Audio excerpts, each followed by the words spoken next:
Evening, everyone. Thank you for being here. We're going to start our medical advisory committee. We are going to start with introduction. We have two new members of our committee. As you know, Dr. Erdahl retired as of June 30th, and so we have a new superintendent. Dr. Means is with us and would like to say a few words. Good evening. I've been told to be succinct because apparently there's some event that people want to watch on television later this evening. So I just want to say thank you to all of you. I have been watching other communities and how they've navigated this conversation, and I've been so impressed with Wauwatosa and how community members have stepped up and have been a really good sounding board and resource for the school district. So I'm so appreciative of your knowledge and your insight and your expertise, and looking forward to the conversation this evening. So thank you.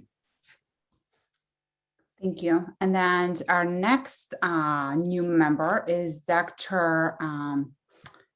Jessup Anger. He replaced Steve Domant, and I don't know if he's with us. He'll be joining us later. He can we can stop for introduction in a little bit. Next item on the agenda is review of metrics. Michelle, could you please do an overview of our internal metrics and summer school? Hello.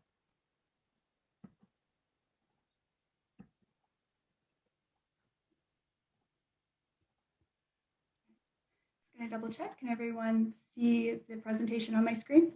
Yes, good. All right. So tonight I'm going to start with where we sort of left off at the end of last school year. So our data as of 6/11/2021. And as you can see in the district, among our confirmed COVID-19 cases, we had a total of 545 infections among students and staff. That was 407 infections among students that we're aware of.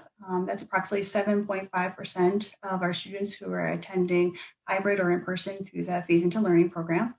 And among our staff, 138 tested positive between September and June. That's approximately 16.1% of our staff. For the students, the rate was slightly higher among high school compared to middle school and elementary. Whereas with our staff, there was a higher rate of infection among our elementary and middle school compared to the high school. When we look at the cumulative case curves, we can see that we had a very pronounced fall wave. This coincided with the higher community case rates when they were becoming extremely high in the state and across the nation this fall. Once we moved into the spring, the cases among staff really plateaued, especially after the vaccine became widely available. Student cases did continue to rise in the spring, but at a much slower rate than what we were seeing in the fall.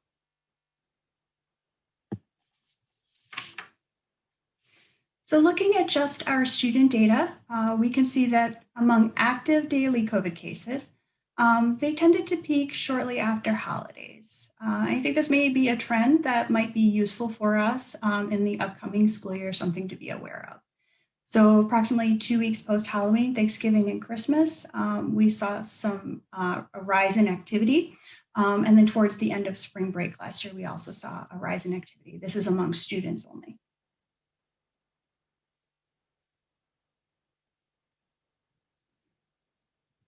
When we look at the likely source of infection, among students, school sports and activities accounted for about 5.6% of likely sources of infection. And among staff, work and sports accounted for about 7.9% of likely sources of infection. For both students and staff, household and unknown were the largest share for both groups.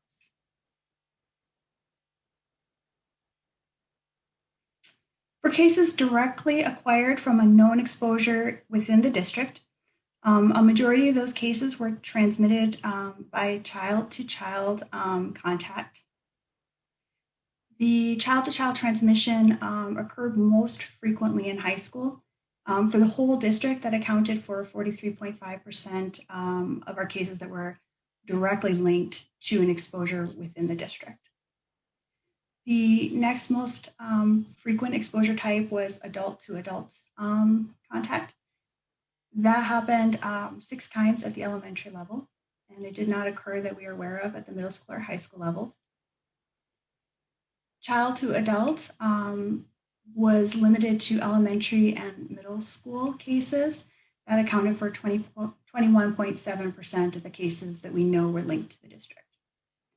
And then adult to child was the most rare form of contact. And we had 1 case in elementary and 1 in middle school. It was only 8.7% of the cases that we were aware of. Early in the pandemic, I started looking at transmission chains.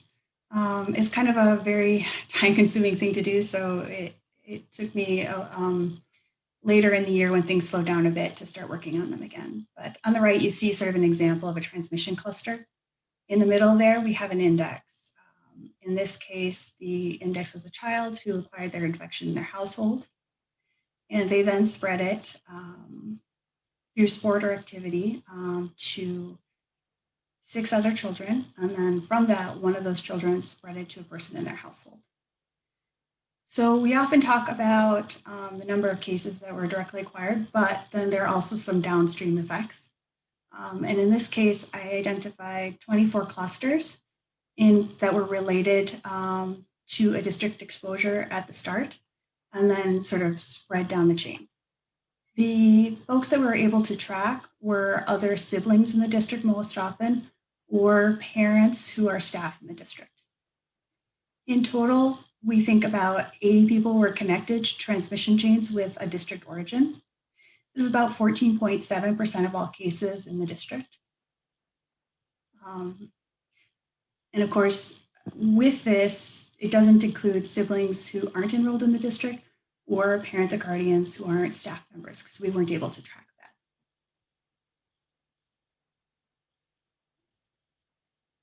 For summer school, we currently have 1 confirmed positive case. It was 1 student.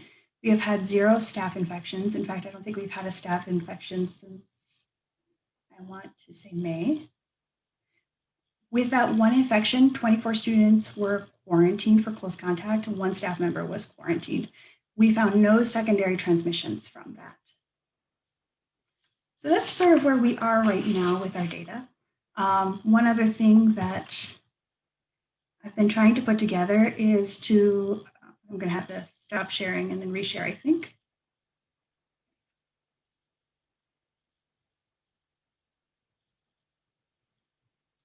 One thing that I'm working on, but I didn't quite finish for our meeting, but I will very soon, is looking at the current COVID-19 vaccination rates by zip code. I think it's about 30% of our students within the district don't live within the city of Wauwatosa, but live in the surrounding community. So we can look at the current vaccination rates by zip code, thanks to DHS's data sets. And then we can look to see what % of our students within the district live in those zip codes. For some of those zip codes, they do currently still have fairly low vaccination rates. That may be something you want to consider. As soon as I have that data finished, I will share it with the group.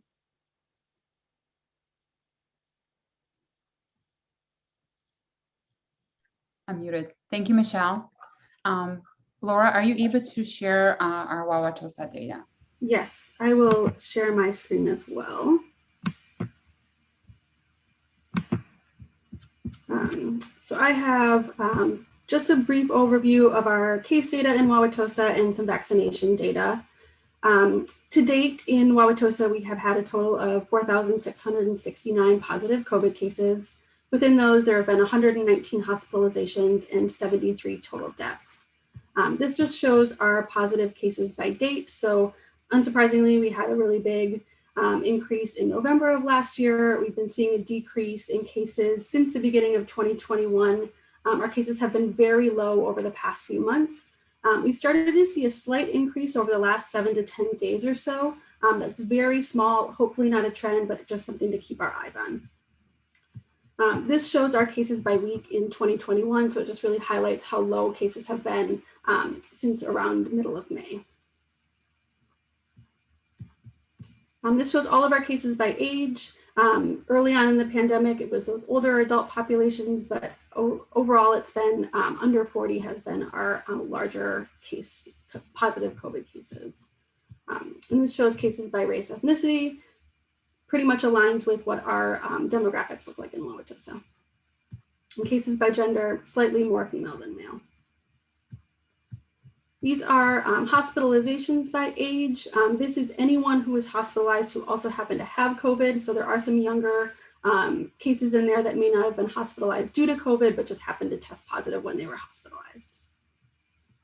And again, hospitalizations by race, ethnicity mirror our demographics in Wauwatosa. Deaths by age are specifically, COVID-19 was the main cause or the primary cause of death. So you can really see that most of our deaths were over the age of 80. And again, race, ethnicity. I'll talk to you through some of our vaccination data. So this is the vaccination status of all Wauwatosa residents. The total number of residents who are currently unvaccinated is about 17,000. 31,000 have received at least one dose, and about 29,000 are fully vaccinated.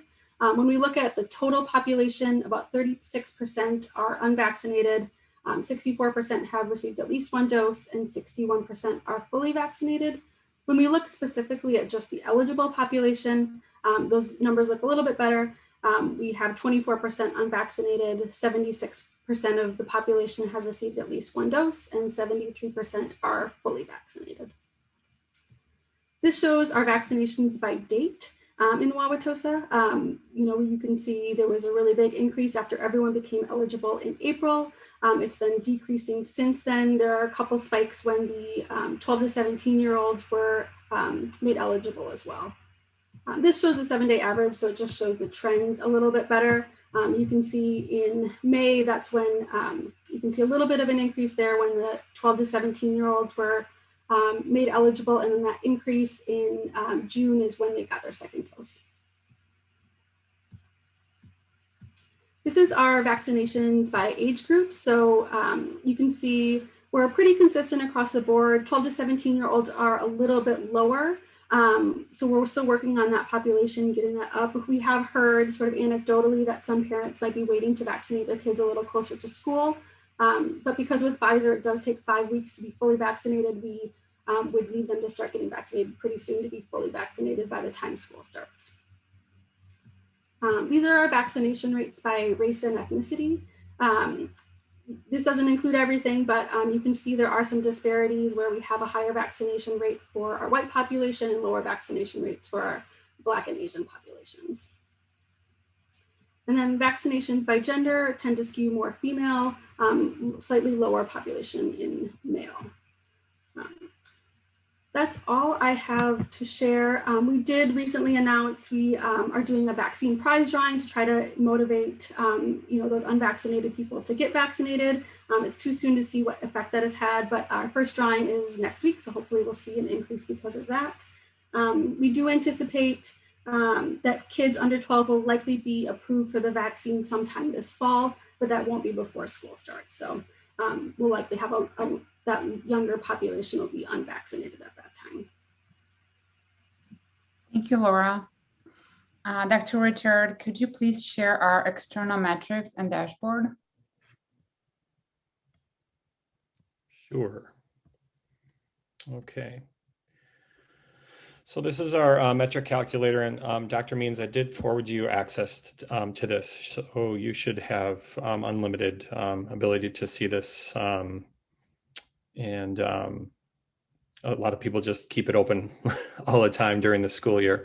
So as I indicated in my email to you, this is a way of kind of looking at the sort of community risk, and by community, sort of referring to our school community as staff and students, and takes into account where those staff and students reside and weights the score accordingly. So obviously our score is heavily weighted toward Wauwatosa, but it does take into account the Waukesha, Washington, Ozaukee, and Racine counties where and of course Milwaukee County, non-Wauwatosa, Milwaukee County, where our staff and students reside.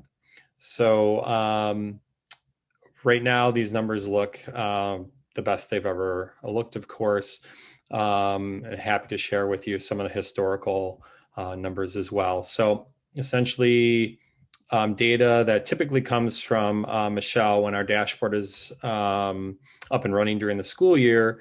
I pull that data and load it into the various counties. It's weighted then for where students and staff reside, and then that generates an overall weighted case test percent positive, hospital capacity, and trend numbers, which then get thrown into this much more easily understandable chart. And then we decided to take these scores and generate or take these numbers and that would generate a score on a scale of 0, 1, or 2 that would then also translate into a color, and that we can share with the community. And it's a very easy way to look at sort of where we are. So I typically update this almost always daily during the school year. There's been so little activity now, and the number hasn't changed for so long. I do it less frequently, and then generally weekly I'll communicate this information with Sarah, who then puts the number on the gradient for the public to view. So currently, again, all our numbers look pretty good, and I pulled these numbers from DHS data and then directly from data that Laura provided me today as well. So it's a little bit of apples and oranges because I pulled it that way. It'll be far more consistent when we're using the dashboard data that Michelle typically populates during the year. So that's all I have. Great, thank you, Dr. Richard. Before we go to our next agenda item, I see Dr. Jessup Anger is with us. And if you could say a couple things. Yeah, thank you, everyone. President Doman, in sliding into the presidential role, is stepping off as being the liaison from the board of the committee and has asked me to step into this role, and I'm delighted to do so. A reminder, I'm not the helpful kind of doctor in this situation, and so I'm very much appreciative to all of you, your expertise and wisdom, and thank you so much. Many of you I had emails with, conversations, and really greatly appreciate your collective and individual wisdom that went into guiding us through last year, and look forward to working with you more closely this year. Thank you. Our next agenda item is wearing masks. So as you know, school will be starting soon, I think 5 or 6 weeks away. We just want to get your thoughts on wearing masks, and then what age group would be appropriate to have continue wearing masks. So just want to open up the discussions, your recommendations, suggestions, any data you might want to share with us will be helpful.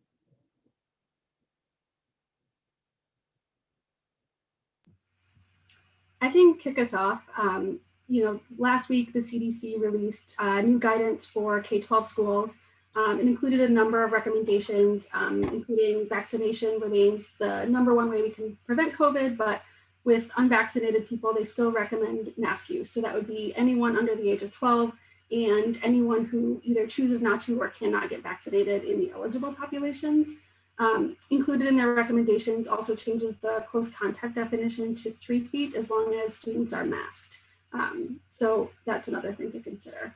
That CDC guidance is supported by the Wisconsin Health Department and by local public health in Milwaukee County. Thank you, Laura. I saw Dr. Means had his hand up. Yeah, I wanted our group, and I would love for everyone on the call to also, as you provide your feedback and perspective, to also weigh these issues that are coming my way now in terms of the most recent, I think it was a June 30th research letter or paper in the Journal of Medical, the JAM article that referenced the fact that wearing masks actually had an adverse effect on children. And so people who are against wearing masks have utilized that research to say wearing masks is actually having a negative impact on children. So curious to hear what this group has to say about that component of things, along with the data that we saw with the presentation of really low incidence, along with a summer school situation where we haven't had masks and have to date only had one situation of COVID coming up. I pose all of this to the group to provide counsel in anticipation of other perspectives to be shared, where people will say, well, why would you wear masks?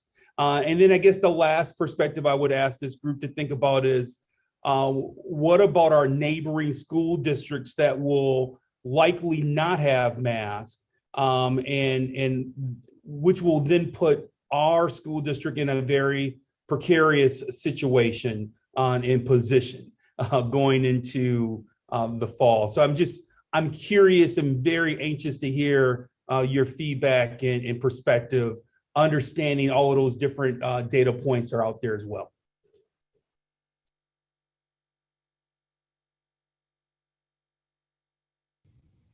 Teresa, you were smiling, so.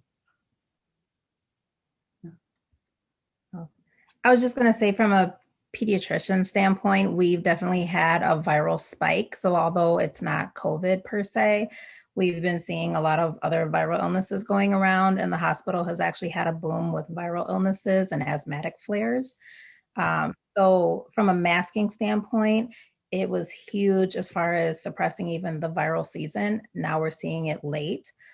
So that's one thing to consider, because even if a child has viral symptoms, you know, they're probably going to have to get tested in order to go back to school. And so that's something to also consider.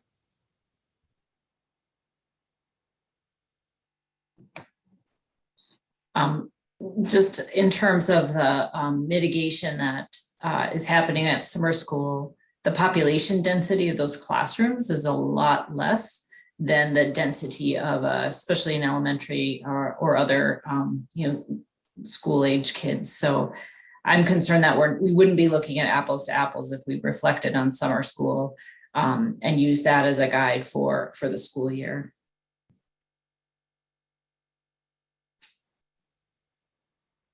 I think a mitigating factor here is, I assume that we're separating elementary from secondary.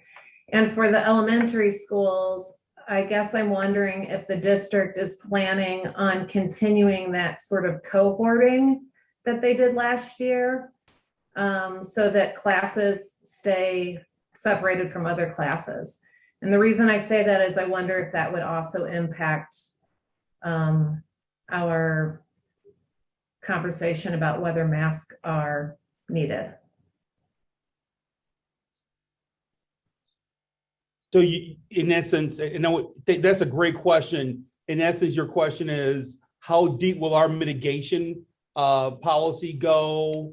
And that will then, in essence, drive your counsel around masks. Am I hearing you correctly?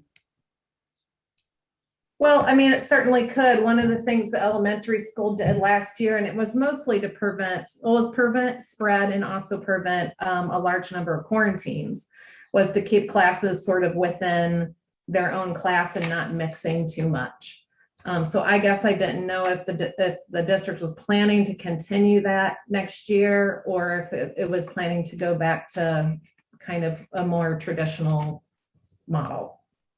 We haven't made any final decisions. I know the feedback, and I'm 2 weeks into the role, but the feedback that a lot of parents and teachers have provided is that it was a rough year last year. It's been a rough 16 months, and many people, both students, parents, and teachers, are anxious to get back to normal as much as possible. And so that type of podding or mitigation process would be something that people would want to shy away from if we could. maybe along those same lines, I have a question about the district's plans for testing. I know DHS and CDC are offering more and different types of testing arrangements. Has the district considered how they're going to utilize those resources? We've arranged to take advantage of those services through the state. So it's our plan to utilize those services that the state have made available. Okay, is that though some of the options are kind of universal screening or screening symptomatic kids? Again, the reason that makes somewhat of a difference is if we, have some surveillance screening that's happening, we would have a handle on the spread in the schools that then may require less need to do other mitigation without that information on hand. And I don't recall which option we selected. Okay. I can turn over to Caitlin. Caitlin, do you want to talk about a little bit in depth?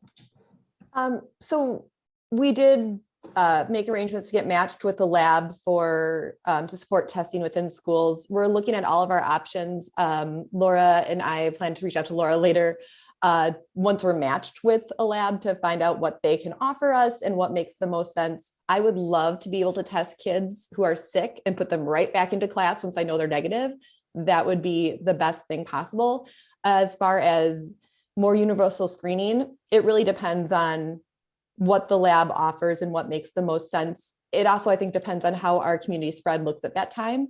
If it's in November, like last November, I'd prefer to do more of it. But if it's like it is right now, I don't know if it makes as much sense. Laura, I did have a question. That 3 feet for close contact, is that if both parties are masked or only if the positive person is masked or the close contact? It's if both are masked, and it only applies to students, not to faculty, staff, or other adults. Okay. Do we have a sense? I have a elementary student and a high schooler in summer school. At the elementary level, for children who are not eligible yet, I know masks are optional, and we haven't had a lot of spread. What's the general sense of what are we seeing with our eyes of numbers? I know we're not necessarily systematically tracking mask usage, but is there a sense of what ballpark percentage of kids are wearing at the elementary level masks and opting to do that? I believe when we started summer school, it was about 50%. At this point, now that they're halfway through, it's about 25%. The younger the kids, the more wear them. So as in a JK classroom, and everyone but one kid was wearing theirs properly, but you walk through where the high schoolers are, nobody has them on.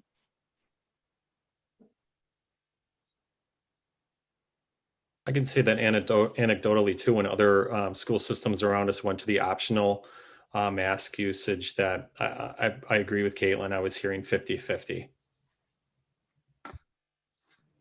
I would anticipate as well that there's going to be a lot of peer pressure to not wear masks as soon as people are back more consistently. I have a question, I guess, that I would pose to people, and it's very much in line with some of the conversations some of us were having as this district decided to go masks optional, which is we've sort of consistently followed CDC guidance. Why now would we not follow CDC guidance?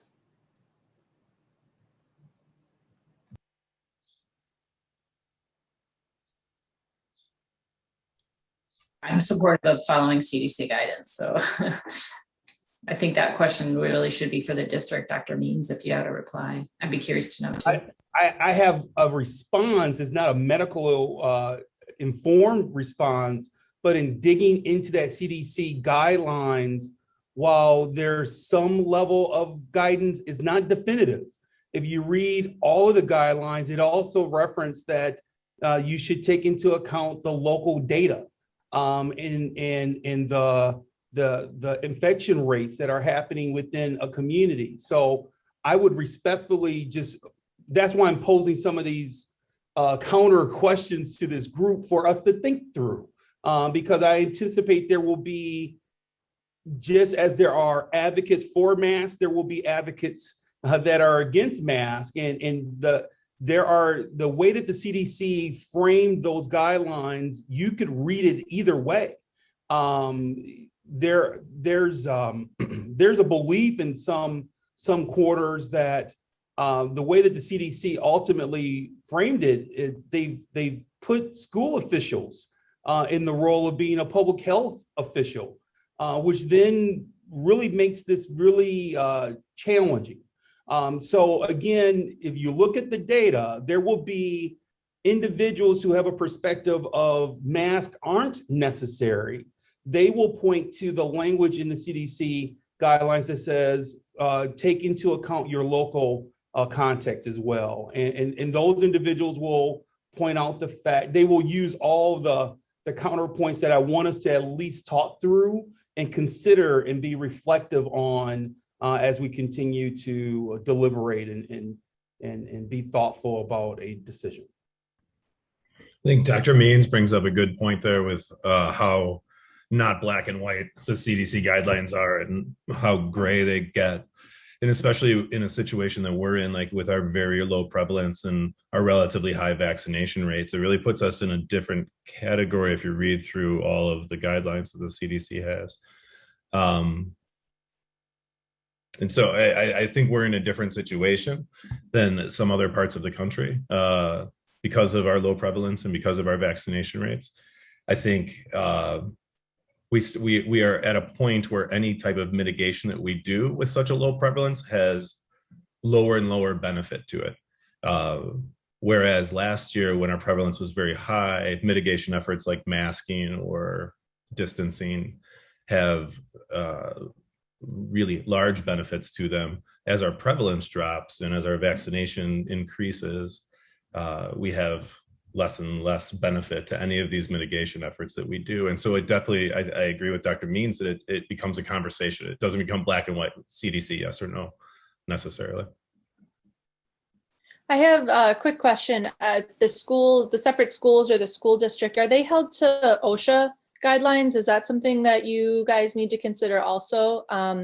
So recently in the OSHA emergency temporary standard that was released, which again is a regulatory guideline, where we're being held to. And at the hospital, they took a very literal approach to the CDC guidelines, and where we used local data and our own local expertise, they came back and said, no, we're glad your rates are low, but we are interpreting the CDC guidelines as exactly what they say. And so that's just a piece of it that I think should be taken into consideration from a regulatory standpoint. Depending on the decision that we make, we may have to change it. And just to make that kind of well known, as with last year, things were very fluid. I was also going to say, for a lot of my younger patients, I would say 50-50 are choosing to get their child tested if they have viral symptoms.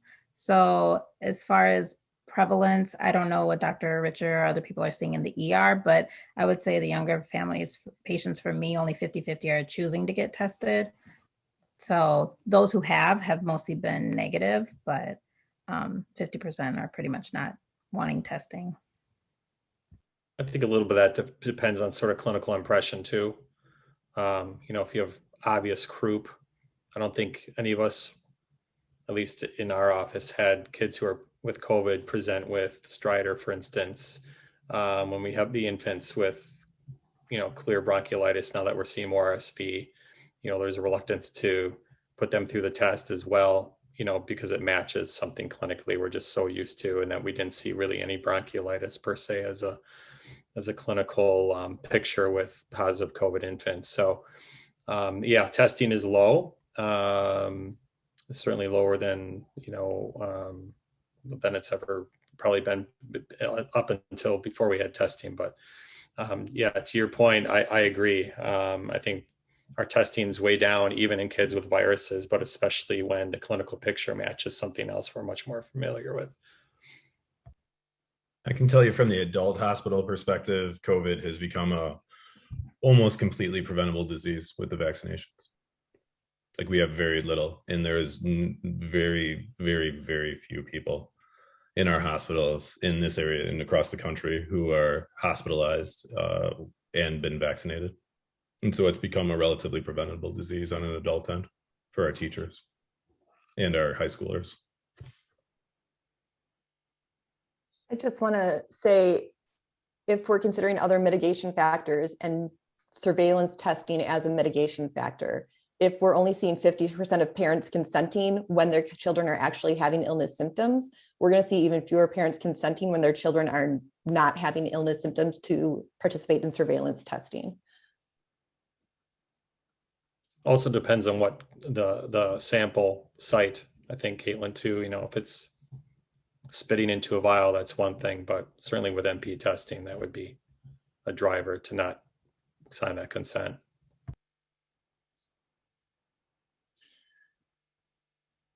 So a couple of questions. I'm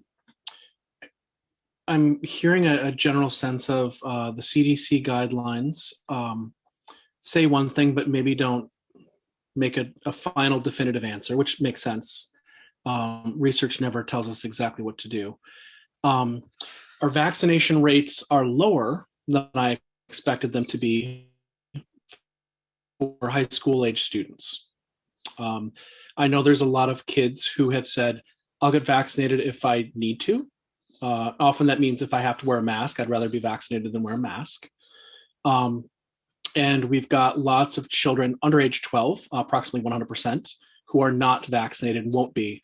My math tells me that the earliest that population, if I know my middle schooler was on the Journal Sentinel because she wanted to be like in the top 3 first vaccinated kids in Milwaukee. Earliest we're talking probably right around Halloween, that they would finish the vaccination cycle, which is about 5 weeks for Pfizer, I believe. Is that right? From first shot, break, second shot, final. Okay. So we're really talking about a window between the first 2 months, 60 days, 65 days or so of the school year that we're looking at, if families were motivated and if the shots become available as expected, I think, in September. Is that our best guess right now? I know it's...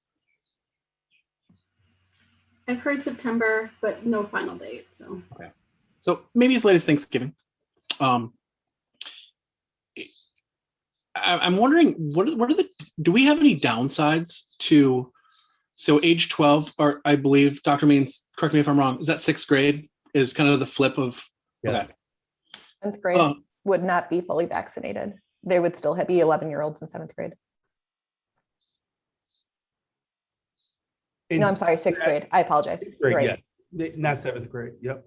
So the majority of children would turn 12 during 6th grade. Yes. Okay. So if we think of this as sort of elementary school, but really 6th grade and lower. So for us, it would be, and I know in Longfellow, 6th grade is generally kept separate by wings and classes, not entirely, but generally. It's a kind of a separate track for how they operate. And I presume at Whitman, it may likely be similar.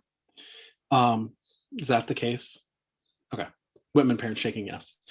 So I guess for me, I'm kind of wondering and curious if we break this up into 2 separate cohorts. And this is how, as a board member, I'm thinking about this. We have kids who are, let me ask one more question. Is there any medical reason a child in our schools would not be able to be vaccinated? I've not seen anything, but I'm just curious if you're not able to, or if this is, in most situations, a choice not to be vaccinated. I can think of a few that I've heard about, but can we kind of put that out there? So medical reasons you would not be able to be vaccinated with the Pfizer vaccine.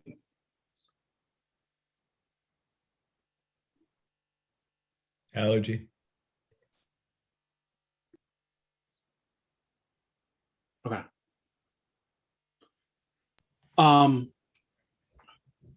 Very few. Okay. So I think that's to keep that group in mind of they don't have that as an option. Both for, there's a, that complicates things to some degree, but it's a small number.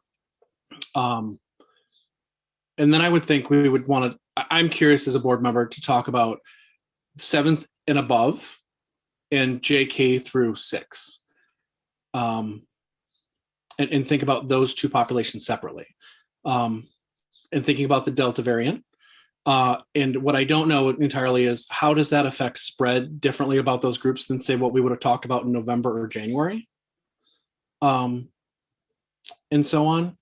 And impact of masks in terms of mediating that as that becomes more prevalent in Wisconsin.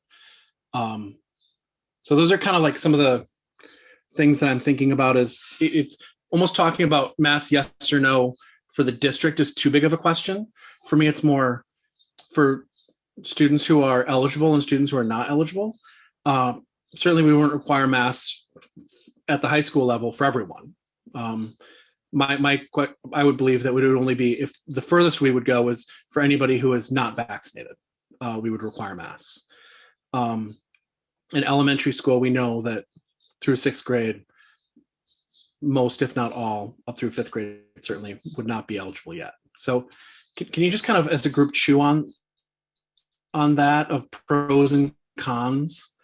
Goal being mitigate spread, keep schools open, minimize quarantines. Dr. Means' point about we want school to be as normal as possible in the coming year.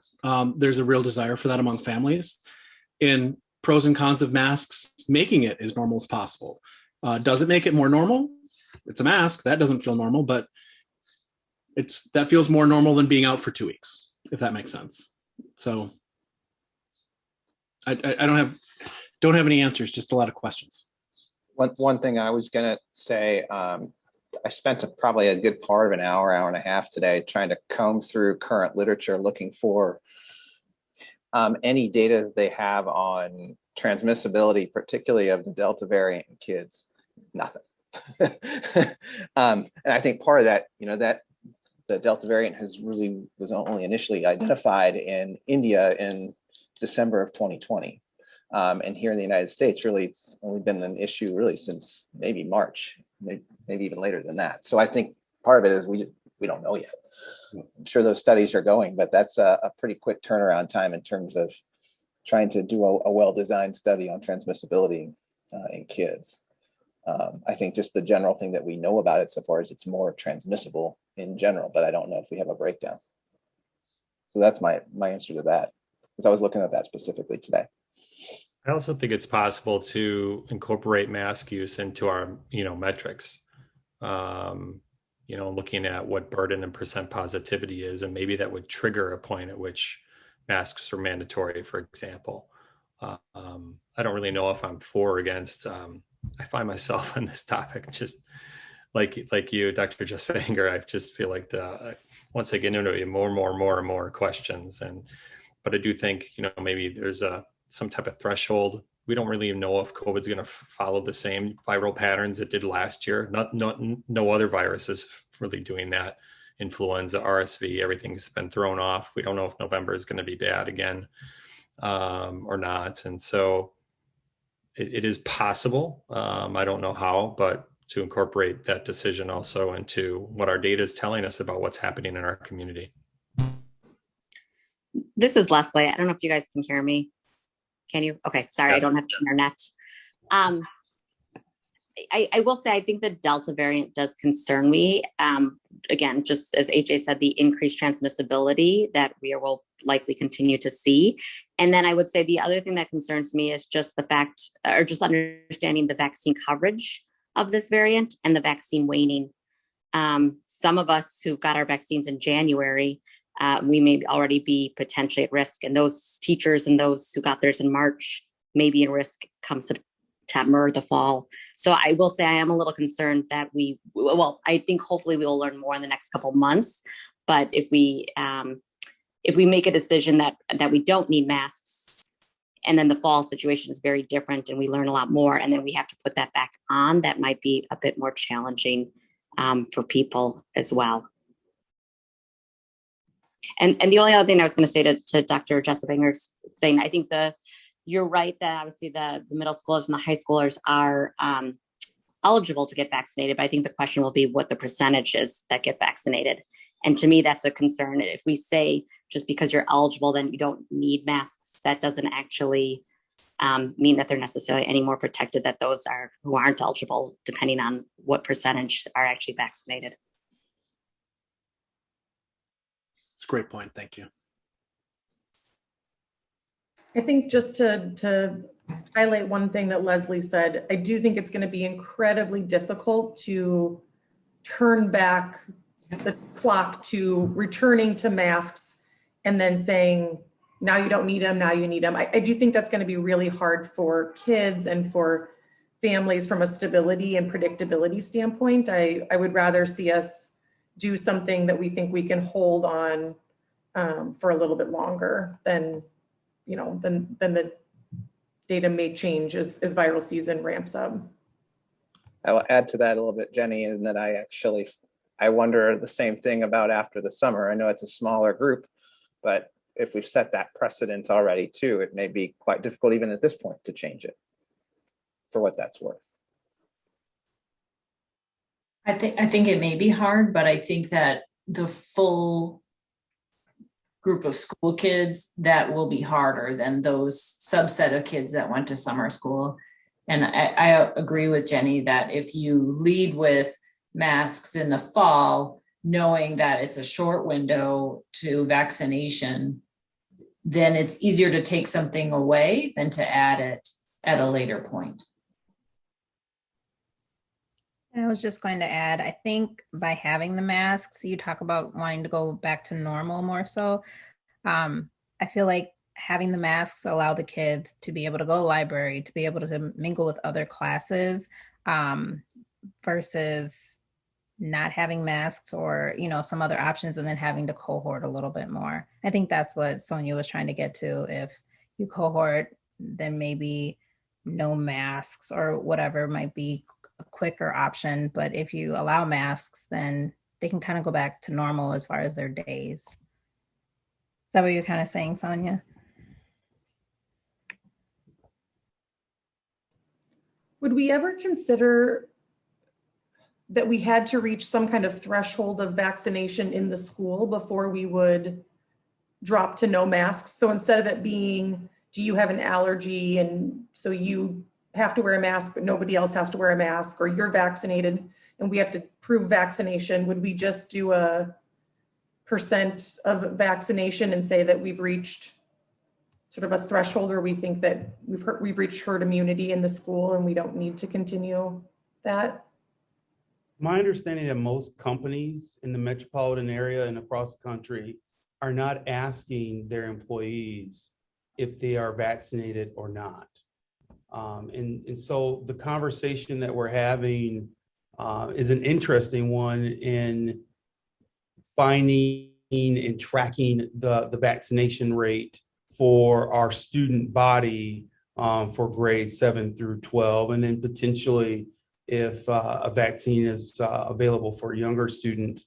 That's a real interesting conversation around the administration of what the role of the school district would be, especially when you compare it to what businesses and corporations are doing with a similar situation. They have chosen not to engage and monitor that type of data. So I think candidly, I think that's just another challenge to our circumstances. I agree with you, Dr. Means. I feel like operationally at the secondary level, we cannot ask for or expose anyone's medical information. And so we can't have a situation where we require kids to wear masks who are not vaccinated. We can recommend, we can either do all or none, or we can recommend, much like we did this summer. If secondary kids and teachers have been eligible for vaccination for a while, then at this point, it seems like it's please either vax or mask, and it's a recommendation. I just don't see how one could monitor it. Does HIPAA prohibits us from asking? Would we violate HIPAA law if we did ask if somebody had vaccine or not? It doesn't can ask, violate but it. they don't have to answer. Yeah. You don't have to answer. Okay, thank you. In Wisconsin, we do require families and students to report certain vaccinations. COVID-19 is not one of the vaccinations that's required to report or is required to attend school. We are asking families to tell us, and we tell them the benefit of that is your kid doesn't have to quarantine. So we generally don't find out about their vaccination records until I send the quarantine notice, and they're like, hold on, we're vaccinated, we're good. I'm working with Sarah, we're going to really push it in the fall when they're told to turn in their vaccination records anyways. Please remember to turn in the COVID-19, but it's their choice if they want to turn in that information or not. I think that's really interesting because that kind of gets at what does getting back to normal mean to the families in the district? Does it mean not having to quarantine? Does it mean the kids are in school for more days, in which case Kristen's original point of masking to prevent multiple types of respiratory illnesses makes sense, because then you're not losing the kids to COVID, but you're also not losing them to the other general cold viruses that are going to be making their way through school. And so that's a justification to keep kids in the classroom because less kids will be getting sick. So I think kind of digging in and maybe understanding a little bit more, what does the district want normal to look like? But based on the conversations that we've had, I think you get your biggest bang for your buck if you can get people to continue to mask, especially because of the limitations of calling people out that aren't vaccinated, either by asking them to stay masked or having to sift through their vaccination records to get that information. I'll just add from my psychology lens, this whole idea of normalcy, because that's kind of what's been driving my thoughts around this, is like, what's going to give our kids the most normal? And I think it's the opportunity to be in school. And I think it would be wise to do everything we can to ensure that they can stay there.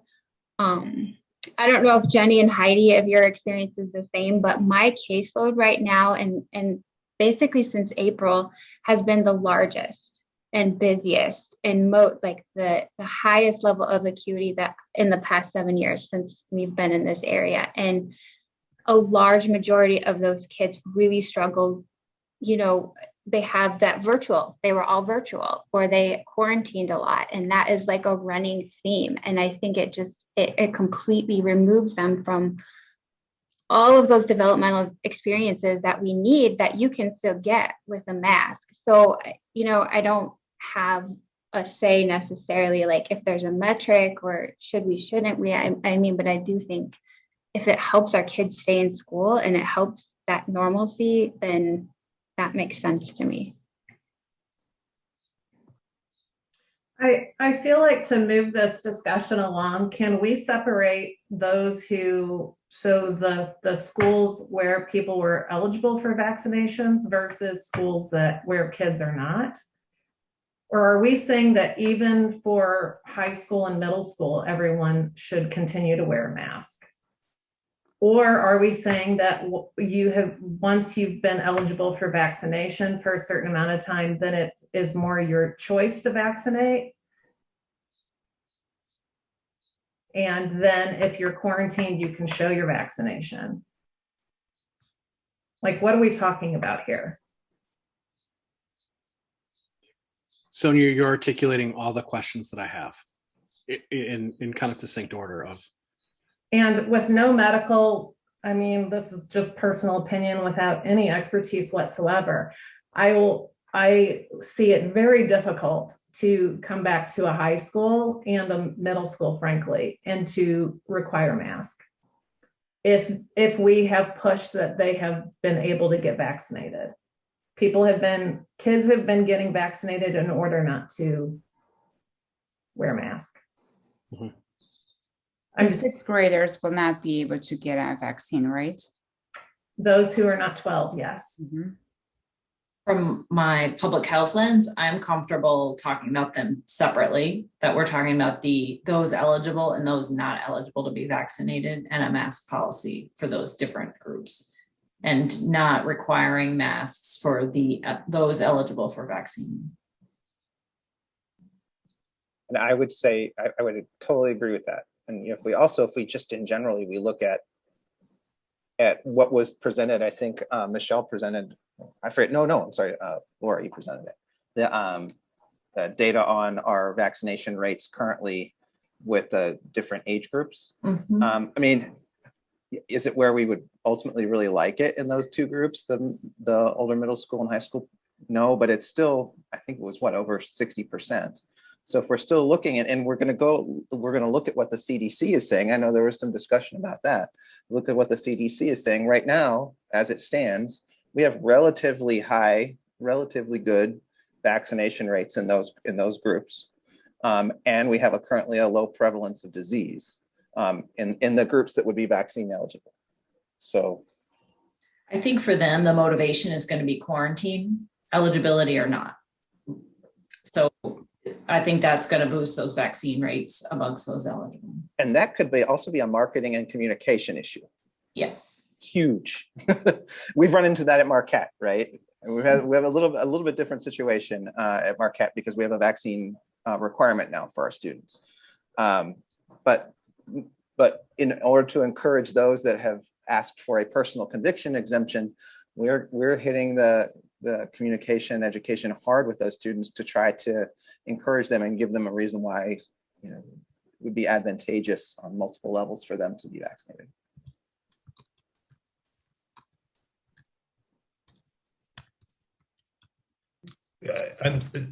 I'm sorry. I don't know if I was following what you guys were talking about there. Are we talking about no masks at all for 7th grade and above, and masks for 6th grade and below? Yes. And I don't know if it's none as much as optional.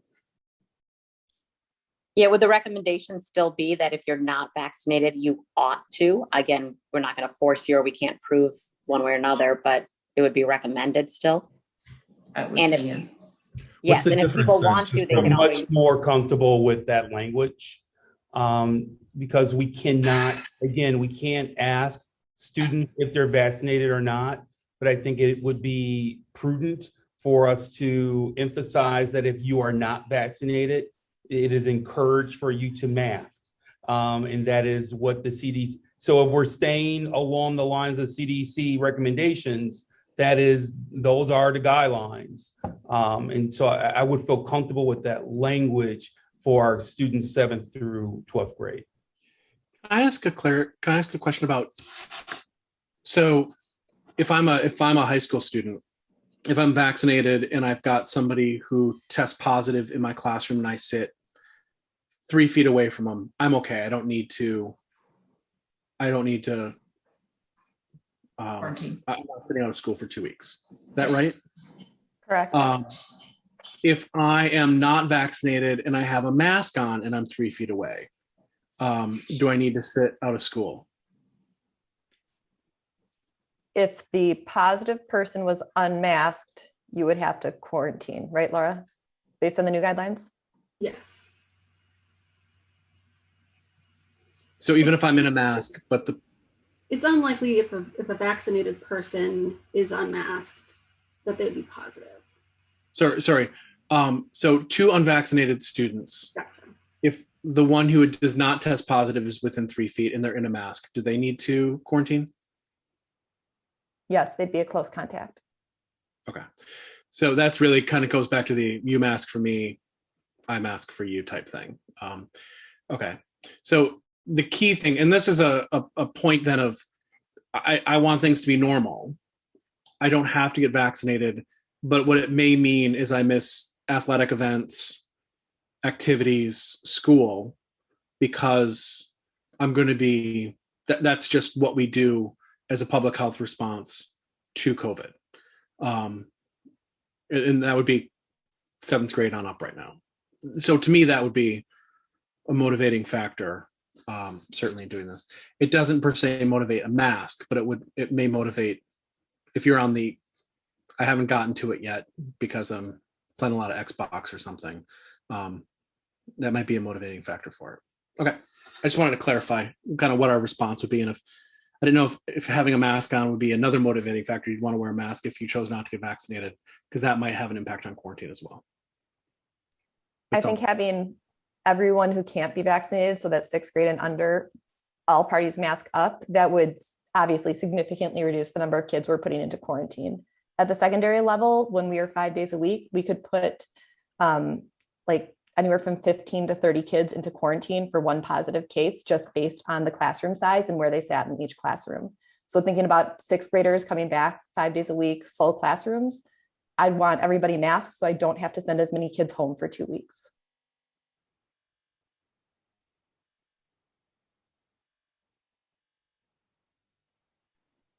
How feasible is it to make part of our messaging or part of our mask use, instead of focusing on vaccinated, not vaccinated, making it symptom based? So adding that as kind of an additional layer of protection, where students who are having respiratory symptoms are expected to mask so that they're not potentially spread. Not that they have symptoms, they get tested for COVID, the COVID test comes back negative and they take their mask off right away, and they just end up spreading rhinovirus to 10 other kids who then have to go get COVID tested in order to come back. So can that be part of the messaging too, as far as if you're vaccinated or if you're unvaccinated, and then you won't have to quarantine, but then also we're expecting anyone to mask if you have respiratory symptoms?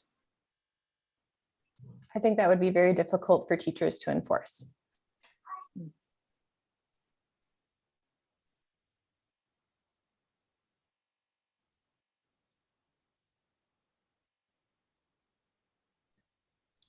Thank you for that comment. Yes.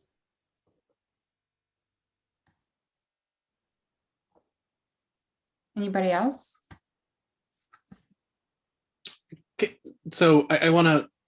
I think I have. Here's the clarity I have for 7 and above. We're not is general sentiment. What I'm hearing is not making a recommendation that everyone be masked from age 7 and above. That the impetus and the communication is, if you're vaccinated, the impact of bumping into COVID in school is substantially less than if you're unvaccinated. Okay. To clarify, you said 7 years old, not 7th grade. 7th grade and above. 7th grade, correct. Thank you. Junior kindergarten through 6th grade. I'm curious about what we see as pros, and I know it not eligible for vaccination with unknown timeline. Are there, Dr. Means had shared an article that was shared with at least the board and probably with some others in the district about negative ramifications of mask wearing from Journal of American Medical Association. Gemma, did I get that one?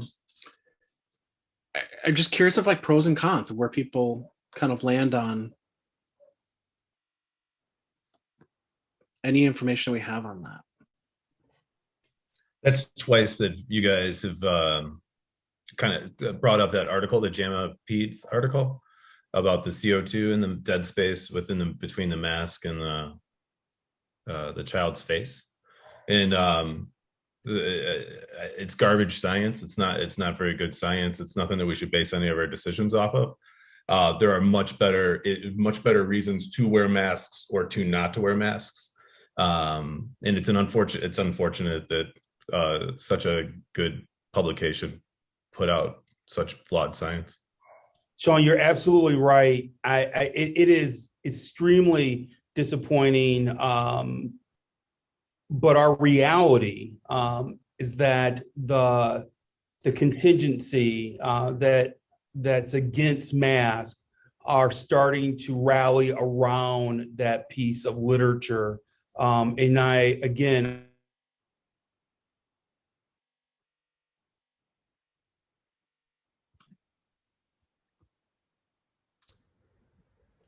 Looks like we might have lost Dr. Means there. Yeah, I was going to ask if Dr. Means frozen or is it my connection? He's back again.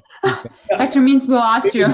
Jamie told me this was the most stable place to be. So it's unfortunate, but that's why I kind of led with for us to think about and reflect on how will individuals and people with the perspective of not wanting masks approach any recommendation for masks.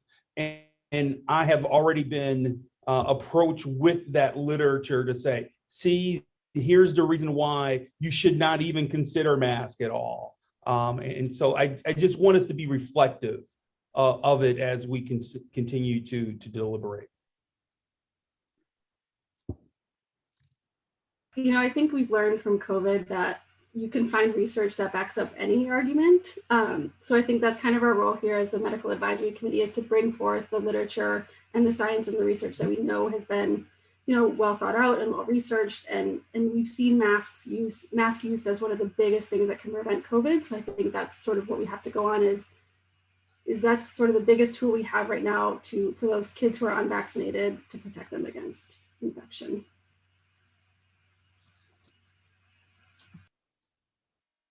And would we say that, I'm talking a lot, I'm sorry.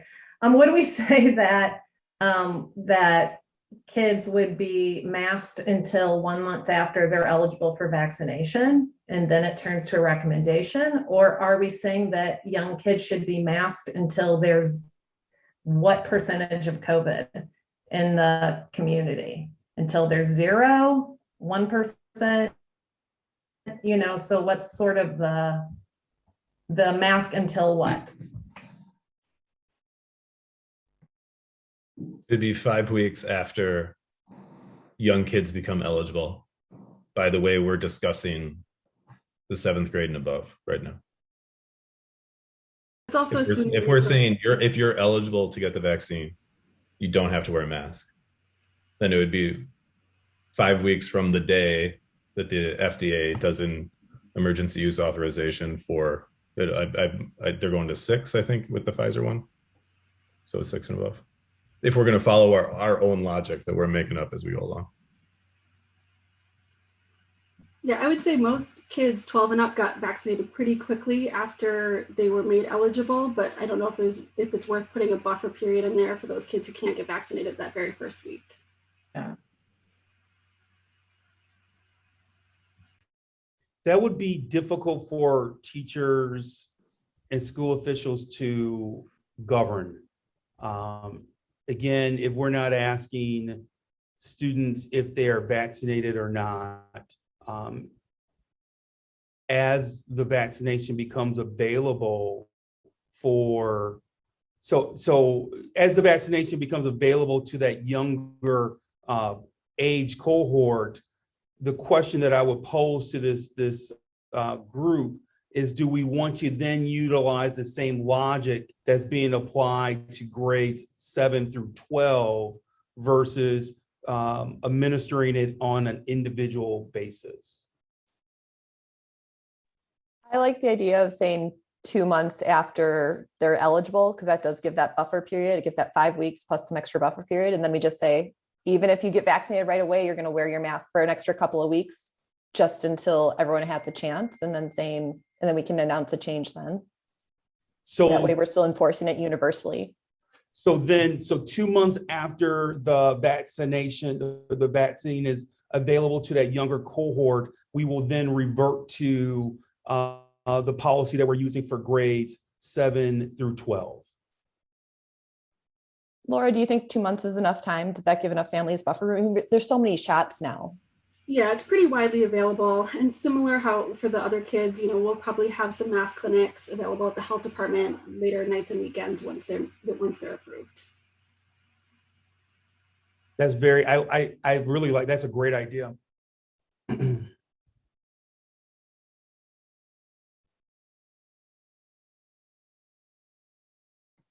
I think in terms of the seasonality too, that gives us a good amount of time to get through fall and see again where the Delta variant is going, what happens with is this going to see a similar spike like we saw in November? And we're going to play out the same patterns, because we may want to revisit all of these decisions at that point if things are on a very different course than they are today.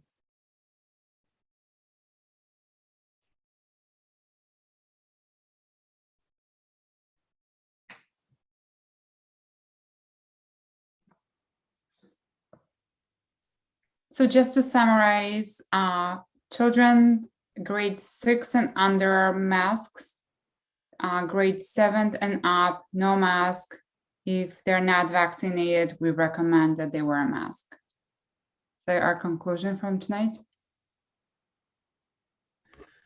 Are we really in a position to dictate policy on this? I mean, there are a lot of questions, raised. And again, I don't really have a personal stance on this, but I'm not sure all of us came in here fully armed with all the data and a complete understanding of all the various issues at play to say yes or no on something that's going to decide whether or not all of those elementary kids are wearing masks every day.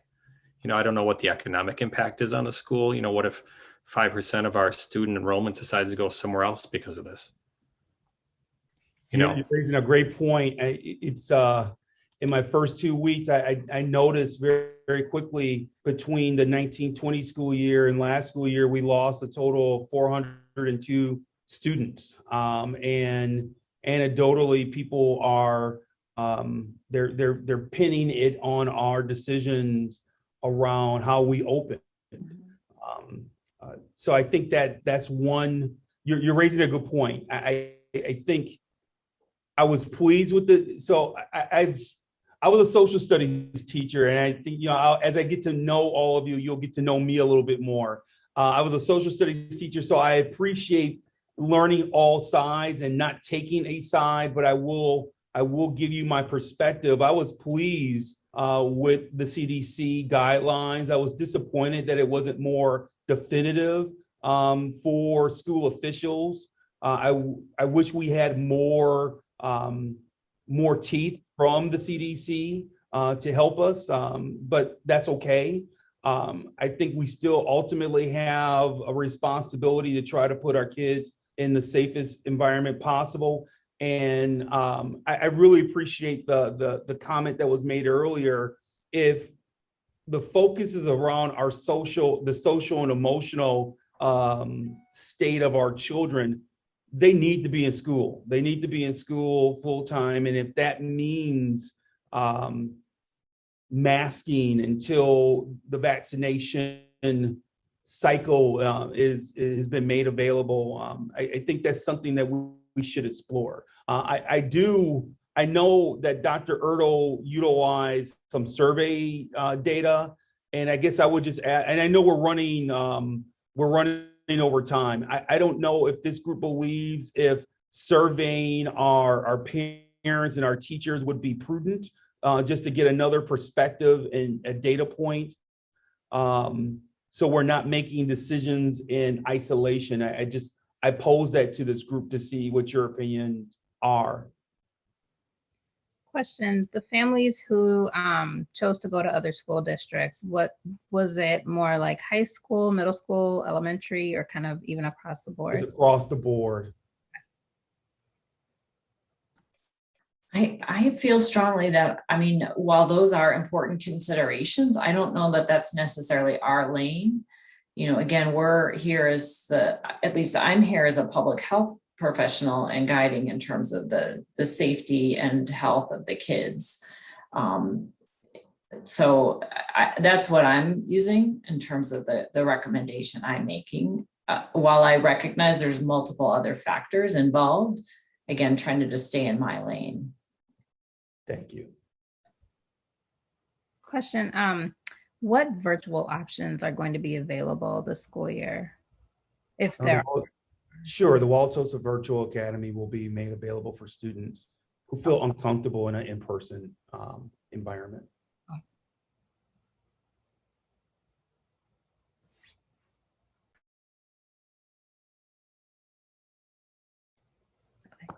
Just to follow up with that, so if a family or student is out on quarantine or will they be able to participate in class like it was last year? Have you guys figured that piece out? Not 100%. No, we'll still have to explore how we want to proceed in that space.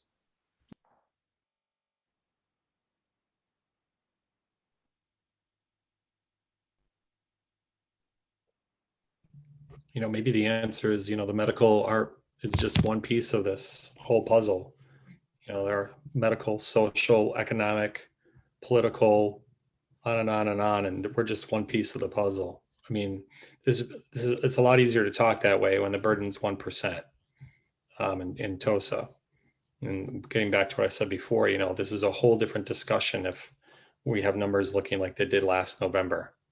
So I think there's some room to wiggle, but it does get back to Jenny's point and Chastity's point about the back and forthness, and that also has to be weighed. And I'm not sure we can go on all night about all these different forces and which should have more weight. And maybe ultimately that's an administrative decision based on all the variables that we've presented tonight. Whether it's you, Dr. Means, or Dr. Jessup Bang, or the board. I think we've identified a lot of the issues, and there isn't going to be one right answer. And I guess it's up to, our representatives to do what they think is best for the community based on all of that knowledge and based on where we are in the disease state and process now versus what might happen 2 months from now with Delta variant. I think you framed it very well. I think this is a multi-pronged, very complicated issue that has, it is the issue of a generation when it comes to school leadership. It's a generational challenge where there is no right answer. Although Phil told me you were going to give me a definitive answer. And so I came to this meeting expecting the answer and I would be done. In all seriousness, this is multi-pronged. It's truly complicated, but and I haven't had a chance to meet our school nurses in person yet. So hello to our great school nurses. But what I would say in closing, because we're close, Marta, to 8:20. I think it's it may if I may, I would suggest we try to schedule something for August, that we continue to gather as much information as possible. I love Tim's suggestion of continuing to look at multiple angles of this puzzle. I think we've received outstanding counsel from a medical perspective and from a public health perspective, and that should drive what we do for our children and what we do for our staff. But we have to do our due diligence, and Eric and I also have to look at other components of this before forming a final recommendation. As I shared with you, I've worked with our communications department, gathering input from others and not making decisions in isolation is something that I really do believe in. And so examining the possibility of gathering more input is something that I want to explore as well. But this is an amazing wealth of information that has been provided this evening and has helped me a great deal, and I'm sure has helped Eric. So I'll pause and pivot to Eric to see if he has any final comments. One thing that I would find intriguing, there's two things that I took away from is the importance of thinking about this as two different populations. At least one way of thinking about this is those eligible already and those who are not eligible yet. The other is, and we didn't get there, but I would love to get there as we go forward. Is there a number in terms of what does the spread look like locally, where we're like, we don't feel like masks are going to have utility in mitigation, that the negatives outweigh the positives if our spread is still super low when we're coming back. And if that's the case, and masks, to mask to me doesn't have benefit. But if there is, and CDC didn't provide that recommendation, but I would be curious as we get a little bit closer towards the school year, if we're looking at numbers and we're like, you know what, we have no local community spread. It hasn't gone. There was a little bump now. It went right back down again. In that may tell the tale of how we start the year. So I'd be really curious if that be a future conversation once we have more data and we're a little bit closer to that decision point. So, and would look for your guidance on that one. Thank you, everyone. We'll set up another meeting in August. In meanwhile, if you have any research that you want to share with the committee, please send it to me and I will distribute to everyone. Marta, can I just say one thing that I think the district can really help with, and that's the number one thing the CDC says is it's vaccines, vaccines, vaccines. For our 12-year-old and older population, our 7th graders up to our 12th graders, July 28th is the last day they can get that first Pfizer dose in order to be fully vaccinated by September 1st, school start date. And I think that gives the school district 2 weeks to do like a campaign, a communication campaign to our community saying, hey, if you're going to get done by September 1st, July 28th is your day. You got to get that first shot in that arm on July 28th in order to get on the timeline to get vaccinated. And that's something we have control of right now, for sure. And even for those out there with vaccine hesitancy, I don't know if it's beneficial or not. If you're vaccine hesitant still, I'm not sure that a district email is going to sway you to the vaccine side necessarily. But there are people like me who are very kind of put things off a little bit. I think, Tim, all my kids are like 2 years out for their annual physical and everything, who they just don't know. Like, they're not looking at the calendar like that. And so putting out a couple communications over the next couple of weeks saying July 28th, here's the clinic, go to it, here's the link to go sign up for a vaccine, could probably be really beneficial and get our vaccine numbers up, especially if we're not going to have the opportunity to know who's vaccinated, who's not vaccinated, which we shouldn't. I said that in a weird way, but that's something the district, I think, has control. And that's number one here. That's above masks is vaccines. Do you have any resources that you can share with us in terms of pros and cons, in terms of the reaction to vaccine? I shouldn't have said anything, Martha. We have done this for teachers, so I'm thinking now students. I can send me an email tomorrow. Okay, we'll do. Thank you. Cool. Children's Hospital Wisconsin website. Yeah, somebody has it way better than I could. Yeah. Sure, Laura has some too, the health department. Yeah, we can share some resources. Yeah, but it's July 28th. I did the math. I used a calculator, actually. I didn't actually do the math.